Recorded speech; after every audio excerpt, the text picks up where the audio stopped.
Sahabat rohani yang diberkati Tuhan kita Yesus Kristus, saat ini kita akan lagi belajar dalam kebenaran firman Tuhan yang terdapat di dalam Lukas pasal 8 ayat 4 sampai dengan 15.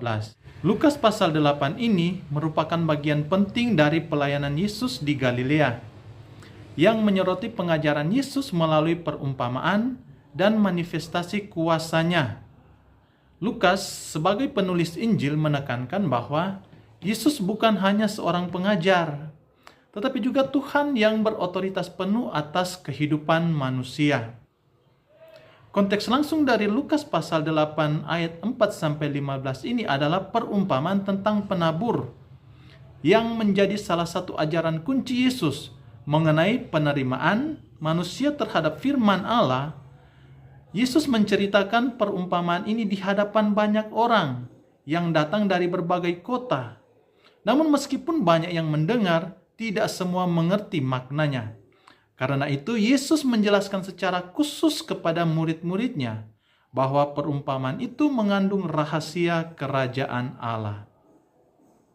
Secara sosial historis, masyarakat pada masa Yesus sangat akrab dengan gambaran pertanian. Menabur benih di berbagai jenis tanah merupakan kegiatan sehari-hari yang dilakukan oleh masyarakat. Namun Yesus memakai gambaran sederhana ini untuk mengungkapkan kebenaran rohani yang dalam, bahwa tanggapan manusia terhadap firman menentukan hasil rohani dalam kehidupannya. Secara keseluruhan, pasal ini menegaskan bahwa kerajaan Allah hadir di tengah dunia melalui pelayanan Yesus. Tetapi respon manusia terhadap kerajaan itu beragam. Ada yang menolak, ada yang hanya menerima sementara. Ada pula yang dengan hati terbuka menyambut firman itu hingga berbuah. Lukas ingin menunjukkan bahwa iman sejati harus disertai dengan ketekunan dan ketaatan, bukan sekedar mendengar tanpa melakukan. Dengan demikian, Lukas 8 ini bukan hanya berbicara tentang kondisi hati manusia terhadap firman, tetapi juga menyingkapkan identitas Yesus sebagai sang penabur sejati dan karakter kerajaan Allah yang bekerja melalui firman-Nya dalam hati setiap orang yang percaya. Ada beberapa poin penting yang mau ditekankan oleh penulis Injil Lukas. Yang pertama adalah otoritas dari perkataan Yesus itu sendiri. Dalam ayat yang keempat dikatakan bahwa banyak orang yang datang dari berbagai kota untuk mendengarkan Yesus. Ini menunjukkan pengaruh dan kuasa ajarannya yang luar biasa. Orang-orang berbondong-bondong mengikuti dia karena mereka mendengar sesuatu yang berbeda dari para ahli Taurat tentang ajaran Taurat. Ajaran yang memiliki otoritas dari Yesus ini bukan sekedar kata-kata manusia. Hal ini menegaskan bahwa kuasa sejati berasal dari firman Allah yang hidup dan kekal. Yesus mengajar bukan berdasarkan tradisi manusia, melainkan berdasarkan kehendak dan otoritas Allah yang tertulis dalam kitab suci. Segala ajaran dan kebenaran iman harus bersumber dari firman Tuhan yang tertulis, bukan dari otoritas manusia, tradisi gereja, ataupun pengalaman pribadi. Karena itu, respon orang banyak terhadap ajaran Yesus memperlihatkan daya hidup firman Allah yang menembus hati dan kehidupan manusia. Kuasa ajaran Yesus bersumber dari otoritas firman Allah itu sendiri. Hal ini menegaskan bahwa firman Tuhan memiliki kuasa ilahi yang sanggup menundukkan hati manusia dan menuntun mereka kepada keselamatan. Ketika Yesus mengajar, ia tidak sekedar menyampaikan kata-kata yang indah, tetapi menyatakan firman Allah yang hidup, yang menyingkapkan kehendak Bapa. Calvin menafsirkan bahwa banyaknya orang yang datang untuk mendengarkan Yesus menunjukkan bagaimana Roh Kudus bekerja melalui firman untuk menarik manusia pada kebenaran. Di dalam ayat 5 sampai dengan 8, bagian ini tidak hanya sekedar kisah moral, melainkan mengandung pengajaran mendalam tentang Allah, firman, manusia, dan keselamatan. Mari kita belajar dari poin-poin penting dalam perikop ini. Yang pertama, firman Allah. Benih melambangkan firman Allah, yaitu wahyu Allah yang hidup dan berkuasa. Firman adalah alat anugerah yang menyalurkan kasih karunia kepada manusia. Sejalan dengan doktrin sola scriptura, benih ini menunjuk kepada firman Allah yang tertulis, yang menjadi satu-satunya sumber kebenaran, dasar iman, dan pedoman hidup orang percaya. Firman Allah memiliki kuasa ilahi yang tidak bergantung pada kehebatan manusia. Sebab Allah sendirilah yang berbicara melalui kitab suci. Namun sebagaimana Yesus ajarkan, potensi benih untuk tumbuh dan berbuah bergantung pada kondisi tanah, yaitu hati manusia yang mendengar firman itu. Bukan firman yang lemah, tetapi hati manusia yang seringkali keras, dangkal, atau penuh gangguan duniawi, sehingga firman itu tidak berakar. Hal ini menegaskan bahwa walaupun firman Tuhan sempurna dan berotoritas penuh, respon manusia terhadapnya menentukan sejauh mana firman itu berbuah dalam kehidupan. Firman Allah memiliki kuasa yang tetap dan tidak pernah sia-sia. Tetapi buahnya tampak hanya dalam hati yang diterangi oleh Roh Kudus. Tanpa Roh Kudus, hati manusia seperti tanah yang tandus dan tidak dapat menerima benih kebenaran. Ia menekankan bahwa iman sejati timbul ketika Roh Kudus membuka hati untuk memahami dan menerima firman. Dengan kata lain, pertumbuhan benih bukanlah hasil kemampuan manusia, tetapi karya anugerah Allah yang menyiapkan tanah hati. Oleh karena itu, sebagai orang percaya yang hidup dalam semangat kebenaran Injil, kita dipanggil untuk menjaga tanah hati kita agar tetap lembut dan terbuka terhadap firman. Hanya dengan tunduk kepada otoritas Alkitab dan membiarkan Roh Kudus bekerja di dalamnya, firman Tuhan tetap dapat bertumbuh, berakar, dan menghasilkan buah rohani yang memuliakan Allah. Poin yang kedua adalah petani atau penabur yang melambangkan mereka yang menyebarkan firman Allah. Secara langsung, tokoh penabur ini menuju kepada Yesus Kristus sendiri sebagai penabur utama yang menaburkan firman kehidupan kepada manusia. Namun dalam pengertian lebih luas, peran ini juga diterapkan kepada setiap orang percaya yang terpanggil untuk membagikan berita Injil. Petani atau penabur tidak memiliki kuasa di luar firman yang ia taburkan. Hal ini menekankan bahwa kuasa efektif dalam pemberitaan Injil bukanlah hasil kefasihan manusia, melainkan karya Roh Kudus yang menghidupkan firman dalam hati pendengar. Dengan demikian, perumpamaan ini menunjukkan bahwa hasil dari penaburan firman sepenuhnya bergantung pada kedaulatan Allah yang menyiapkan tanah hati manusia. Sebagai orang percaya, kita ikut serta dalam pekerjaan penaburan ini, bukan dengan kekuatan sendiri, tetapi dengan ketaatan kepada firman Tuhan. Tugas kita adalah menabur dengan setia. Hasilnya ditentukan oleh Tuhan. Oleh sebab itu, Alkitab menuntun kita untuk tetap berpegang pada firman yang tertulis sebagai satu-satunya benih sejati yang membawa kehidupan baru. Poin yang ketiga adalah faktor-faktor yang mempengaruhi respon manusia terhadap firman Tuhan. Dalam perumpamaan penabur ini, Yesus menjelaskan bahwa keberhasilan benih atau firman Tuhan untuk bertumbuh tergantung pada kondisi tanah dan pengaruh lingkungan di sekitarnya. Dengan kata lain, ada faktor internal dan eksternal yang mempengaruhi respon seseorang terhadap firman Tuhan.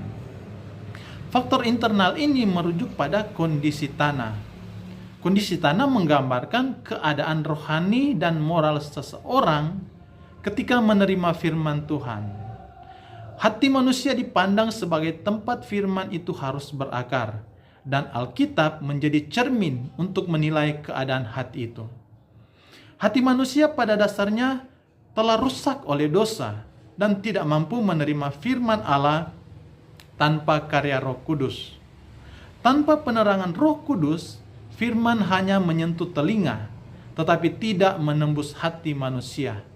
Karena itu, kesiapan hati merupakan hasil anugerah Allah, bukan kemampuan diri. Tanah di pinggir jalan menggambarkan orang yang mendengarkan firman tetapi tidak memahaminya. Firman itu tidak masuk ke hati karena sudah tertutup oleh kekerasan hati dan pengaruh dunia. Ini menggambarkan mereka yang menolak otoritas firman Tuhan dan lebih mempercayai hikmat dunia atau tradisi manusia. Firman tidak diberi ruang untuk bekerja. Hati manusia seperti jalan yang padat diinjak banyak kaki, keras karena dosa dan kesombongan, sehingga firman tidak dapat menembusnya. Hanya karya Roh Kudus yang dapat melunakkan hati seperti ini, agar mampu menerima kebenaran ilahi. Tanah berbatu melambangkan orang yang menerima firman dengan sukacita sesaat, tetapi tidak berakar. Ketika ujian atau penderitaan datang, mereka segera mundur. Hal ini memperingatkan bahwa iman sejati tidak dibangun di atas emosi atau pengalaman sementara, melainkan pada pemahaman yang mendalam terhadap firman Tuhan. Tanpa akar dalam kitab suci, iman mudah layu. Iman dangkal ini bukan iman sejati, tetapi hanya bayangan iman.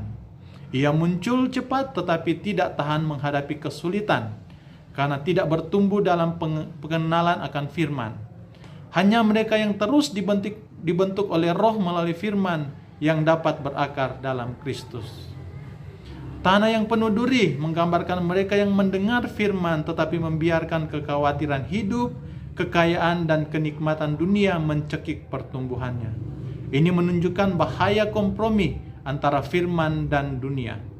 Ketika firman tidak lagi menjadi pusat hidup, nilai-nilai dunia mulai menguasai hati. Ini menegaskan bahwa hati manusia tidak dapat menampung dua kasih, kasih kepada Allah dan kasih kepada dunia. Jika hati tidak dimurnikan oleh firman, duri itu akan menutup kesempatan firman untuk berubah. Tanah yang baik melambangkan hati yang siap menerima, memelihara, dan menaati firman Tuhan. Ia mendengarkan dengan kerendahan hati, merenungkan dan menghasilkan buah dalam ketekunan. Tanah ini menggambarkan kehidupan yang tunduk sepenuhnya pada otoritas firman. Firman menjadi pusat orientasi hidup, pedoman moral, dan sumber kekuatan rohani. Hati yang baik bukan berasal dari kemampuan manusia, tetapi hasil dari anugerah Allah yang memperbaharui manusia melalui Roh Kudus. Firman berakar hanya di hati yang telah dibersihkan dan dilembutkan oleh karya Roh Kudus. Buah yang dihasilkan adalah tanda bahwa firman telah bekerja dengan kuasa ilahi. Yesus menegaskan bahwa benih yang jatuh di tanah yang baik melambangkan mereka yang mendengar firman, memegangnya dalam hati yang jujur dan baik, serta dengan bertekun menghasilkan buah. Ini menunjukkan bahwa ketekunan adalah kunci pertumbuhan dan kedewasaan rohani. Iman yang sejati tidak hanya diukur dari seberapa sering seseorang mendengarkan firman Tuhan, tetapi sejauh mana ia tetap setia menjalankan firman tersebut, sekalipun menghadapi tantangan, godaan, ataupun kekecewaan. Ketekunan menggambarkan sikap hati yang tidak mudah menyerah terhadap keadaan, melainkan terus berpegang pada janji Allah dan setia dalam proses. Dalam konteks gereja masa kini, hal ini berarti tetap setia beribadah, membaca firman, dan melayani, meskipun tidak selalu melihat hasil langsung. Orang yang tekun akan mengalami pertumbuhan rohani yang nyata, dan pada akhirnya menghasilkan buah kehidupan yang memuliakan Allah. Dengan demikian, ketekunan bukan hanya bukti iman yang hidup, tetapi juga sarana Allah untuk menumbuhkan karakter Kristus di dalam diri setiap orang percaya. Firman Tuhan adalah benih yang sempurna, hidup, dan berkuasa. Namun keadaan hati manusia yang rusak oleh dosa membuat firman itu tidak selalu berbuah. Hanya anugerah dan karya Roh Kudus yang mampu mengubah hati manusia menjadi tanah yang subur. Oleh sebab itu, tanggapan terhadap firman selalu merupakan hasil kerjasama antara firman yang tertulis dan Roh yang bekerja di dalam hati manusia. Faktor selanjutnya adalah faktor eksternal. atau faktor yang berada di luar keadaan manusia itu sendiri. Selain hati, Yesus menggambarkan beberapa pengaruh eksternal yang menghalangi pertumbuhan firman. Orang yang menginjak dan burung, ayat yang kelima, melambangkan iblis dan sistem dunia yang mencuri firman sebelum berakar, ayat yang ke-12. Dalam pandangan ini, kuasa jahat yang berusaha memadamkan terang Injil, hanya melalui perlindungan Roh Kudus, firman itu dapat tetap hidup dalam hati manusia. Penginjakan benih menandakan penolakan dan pengabaian Injil oleh mereka yang acuh, tak acuh, atau memusuhinya. Hal ini dapat dilihat dalam penganiayaan yang dihadapi oleh orang-orang Kristen, baik itu dari jemaat mula-mula sampai dengan masa kini. Dalam setiap kali kita menyampaikan kebenaran firman Tuhan, seringkali ditanggapi dengan pertentangan dan kekerasan. Hal ini juga mencerminkan peperangan rohani yang dijelaskan dalam Efesus pasal yang ke-6 ayat yang ke-12, di mana orang percaya tidak melawan darah dan daging, melainkan melawan kekuatan-kekuatan jahat. Dalam Alkitab, burung seringkali melambangkan kekuatan jahat atau iblis. Dalam penjelasan Yesus tentang perumpamaan ini, ia mengidentifikasi burung sebagai iblis yang datang untuk mengambil firman dari hati manusia. Gambaran ini konsisten dengan 1 Petrus 5 ayat 8, di mana setan digambarkan sebagai singa yang mengintai dan ingin melahapnya.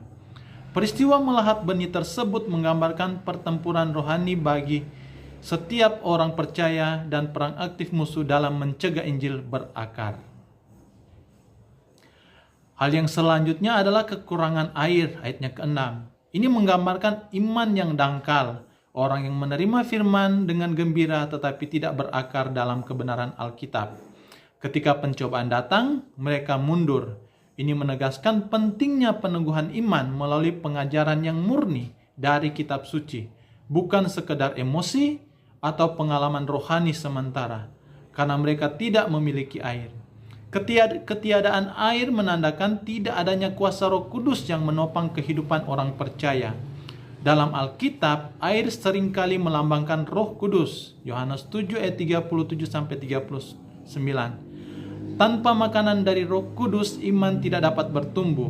Hal ini menyoroti pentingnya hubungan pribadi dengan Allah dan kebergantungan kepada Roh Kudus untuk pertumbuhan dan ketahanan rohani.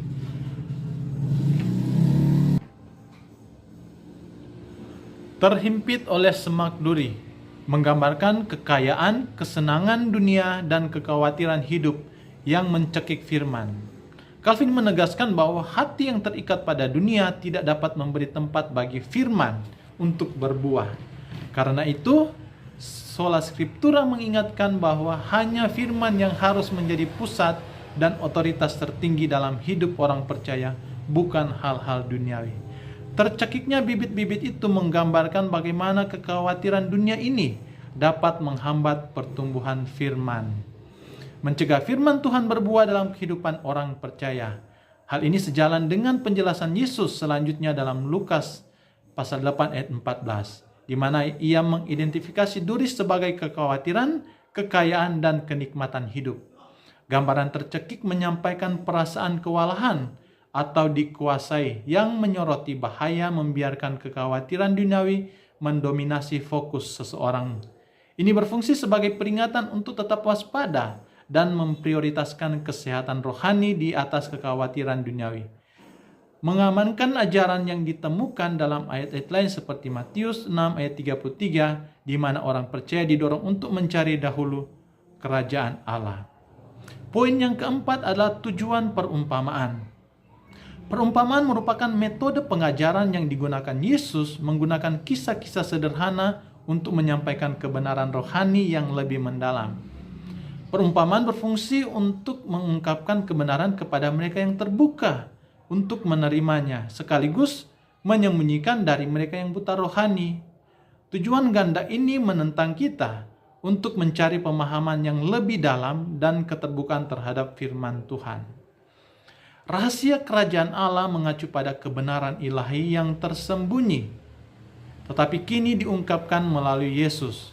Pengetahuan ini merupakan anugerah yang menunjukkan bahwa pemahaman kebenaran rohani tidak dicapai melalui usaha manusia, melainkan melalui wahyu ilahi. Kerajaan Allah merupakan tema sentral dalam ajaran Yesus yang mewakili kedaulatan Allah dan penggenapan janji-janjinya. Frasa ini berkaitan dengan ayat-ayat seperti Matius 13 ayat 11 dan 1 Korintus 2 ayat 7, di mana misteri Allah diungkapkan kepada mereka yang mau menerima secara rohani. Kalimat sekalipun melihat, mereka tidak melihat, sekalipun mendengar, mereka tidak mendengar, memang menyingkapkan realitas kebutaan dan ketulian rohani manusia terhadap kebenaran firman Tuhan. Yesus menggunakan perumpamaan bukan untuk menyembunyikan secara kejam terhadap rahasia kerajaan Allah, tetapi untuk menyatakan kebenaran sesuai dengan kesiapan hati pendengar. Bagi yang terbuka dan haus akan kebenaran, perumpamaan ini menjadi saluran kasih, karena melalui renungan dan iman mereka dapat memahami maknanya. Namun bagi yang keras hati dan menolak, perumpamaan menjadi alat penghakiman, sebab mereka tetap berada dalam kebutaan rohani. Dalam konteks perkataan Yesus tentang rahasia kerajaan Allah, terdapat dua macam tujuan dari penyampaian perumpamaan ini. Pertama, bagi mereka yang dekat dengan Yesus, yaitu para murid yang memiliki hubungan pribadi dan iman yang sungguh kepadanya. Perumpamaan berfungsi untuk memberi pengertian yang lebih dalam tentang kebenaran kerajaan Allah. Kepada mereka, Yesus menjelaskan arti perumpamaan secara langsung, karena hati mereka terbuka untuk menerima wahyu ilahi. Hubungan yang dekat dengan Yesus membuat mereka dapat memahami maksud rohani di balik setiap ajaran. Kedua, bagi mereka yang menjauh dari Yesus dan menolak kebenaran, perumpamaan justru menjadi bentuk penghakiman rohani. Mereka mendengar tetapi tidak mengerti, melihat tetapi tidak memahami, sebagaimana dinubuatkan dalam Yesaya pasal 6 ayat 9 sampai 10. Hal ini menunjukkan bahwa penyingkapan kebenaran ilahi bergantung pada sikap hati manusia terhadap Allah. Mereka yang menutup diri akan tetap berada dalam kebutaan rohani, sedangkan mereka yang merendahkan hati dan mencari Allah akan menerima pengertian yang sejati tentang rahasia kerajaan Allah. Dalam kenyataan hidup bergereja saat ini, banyak orang percaya mendengarkan firman Tuhan, tetapi tidak mengalami perubahan nyata dalam hidupnya.